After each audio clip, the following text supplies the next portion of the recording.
Halo, Assalamualaikum warahmatullahi wabarakatuh. Bagaimana kabar hari ini? Mudah-mudahan teman-teman dalam keadaan sehat walafiat. Saya doakan yang sedang sakit segera sembuh. Untuk teman-teman dimanapun kalian berada, para subscriber, para viewer, semoga selalu diberikan kemudahan, diberikan rezeki yang melimpah barokah, serta keberuntungan dunia akhirat. Mungkin teman-teman di sini ada yang sedang bingung memilih antara menggunakan margarin atau minyak goreng. Nah, jika iya, terima kasih telah memilih video saya yang hari ini akan membahas mengenai keduanya. Ada banyak cara untuk mengolah makanan kita sehari-hari, bisa direbus, dikukus, dipanggang, atau digoreng. Sebagian besar cara memasak ini menggunakan minyak sebagai salah satu bahannya. Dua bahan yang paling sering digunakan adalah margarin dan minyak goreng. Nah, pertanyaannya sekarang, lebih baik margarin atau minyak goreng? Pasti kalian penasaran ya. Untuk teman-teman, lebih banyak menggunakan minyak goreng atau margarin? Bagaimana kandungan gizinya? Kita simak terus ya. Salah satu perbedaan saat memasak dengan menggunakan margarin dan minyak goreng adalah pada rasa makanan tersebut. Pasti iya kan?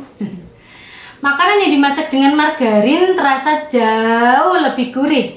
Namun untuk menjawab pertanyaan di atas lebih relevan jika kita melihat perbedaan keduanya lebih jauh. Dari kandungan margarin, bahan utama yang terkandung di dalam margarin adalah minyak nabati olahan dan air. Tidak hanya itu, margarin juga mengandung zat pewarna aditif yang menciptakan warna kekuningan. Ada sekitar 80% kandungan lemak pada margarin. 1 sendok makan margarin atau 14 gram mengandung 76 kalori.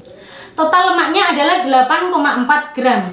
Kandungan lemak jenuh di dalam margarin sebanyak 3,6 gram. Kandungan lemak trans pada sebagian margarin bisa terbilang tinggi, yakni 2,1 gram per 1 sendok makan.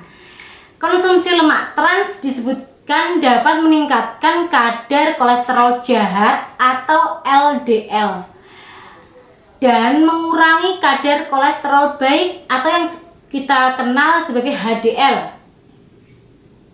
Kondisi ini dapat memicu risiko penyakit kardiovaskuler.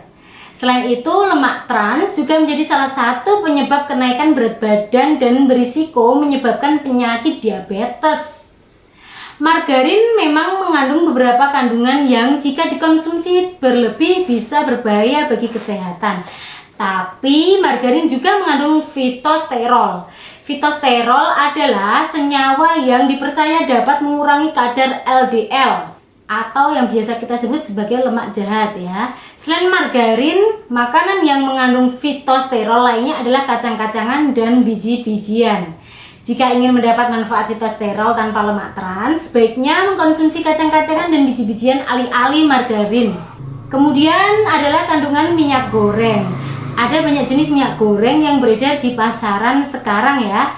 Namun di Indonesia sendiri, jenis minyak goreng yang paling umum digunakan adalah minyak kelapa. Jadi untuk perbandingan lebih sehat margarin atau minyak goreng, ini kita secara spesifik akan membandingkannya dengan minyak kelapa.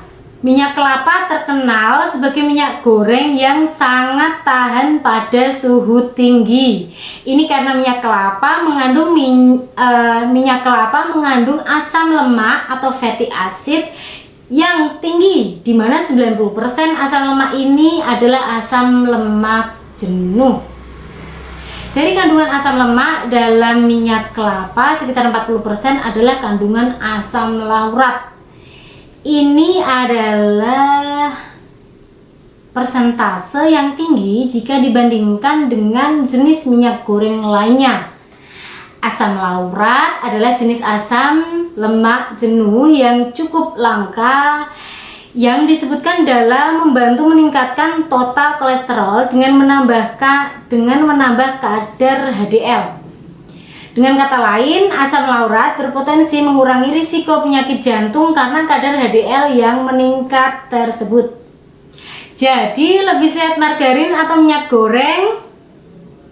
Minyak kelapa tidak mengandung lemak trans, layaknya sebagian margarin. menggunakan margarin untuk memasak berbagai jenis makanan yang kita konsumsi bisa mengakumulasi kandungan lemak trans dan melebihi batas konsumsi harian lemak trans. Padahal lemak trans disarankan untuk dihindari karena dampaknya yang buruk bagi kesehatan. Itu sebabnya jika dibandingkan dengan margarin, tentu minyak goreng, khususnya minyak kelapa, akan terlihat lebih baik. Namun sebenarnya masih ada opsi minyak goreng lainnya yang lebih baik dan lebih sehat dari segi kandungannya. Minyak zaitun, minyak canola, dan minyak sayur bisa jadi pilihan alternatif selain minyak kelapa. Untuk takaran yang sama, dalam 1 sendok makan, minyak zaitun mengandung lemak tak jenuh tinggi atau monosaturated fatty acid paling banyak. Sementara minyak sayur mengandung lemak tak jenuh ganda atau yang biasa disebut polyunsaturated fatty acid terbanyak. Minyak canola memiliki kandungan lemak jenuh paling sedikit. Jika ingin beralih ke minyak goreng yang lebih sehat, minyak canola bisa jadi pilihan pertama. Tetap menggunakan minyak kelapa dengan harga yang lebih terjangkau pun tidak masalah. Cukup pastikan minyak yang digunakan dengan benar. Hindari menggunakan minyak lebih dari 3 kali. Bersihkan juga minyak bekas pakai sebelum disimpan. Saat memasak, selain memperhatikan minyak yang digunakan, penting juga untuk memperhatikan makanan yang akan diolah. Pastikan kalau semua kebutuhan nutrisi sudah terpenuhi. Manfaatkan fitur-fitur pada aplikasi GGL untuk membantu saat memasak. Buka fitur kalkulator kalori, lalu masukkan nama makanan untuk memeriksa informasi nutrisinya ya. Bagikan informasi seputar margarin dan minyak goreng ini ke temanmu lainnya. Nah teman-teman, yaitu tadi beberapa perbedaan kandungan gizi yang ada di dalam margarin dan minyak goreng yang patut dipertimbangkan sebelum menentukan untuk memilihnya. Jika teman-teman ingin memberikan informasi tambahan atau mungkin ada pertanyaan, silakan tulis di kolom komentar. Terima kasih yang sudah menonton video ini sampai habis. Don't forget to like, comment, share, and subscribe. And finally, wassalamualaikum warahmatullahi wabarakatuh. Sampai ketemu di video saya selanjutnya. Salam sehat, karena sehat adalah gaya hidup. Sampai jumpa.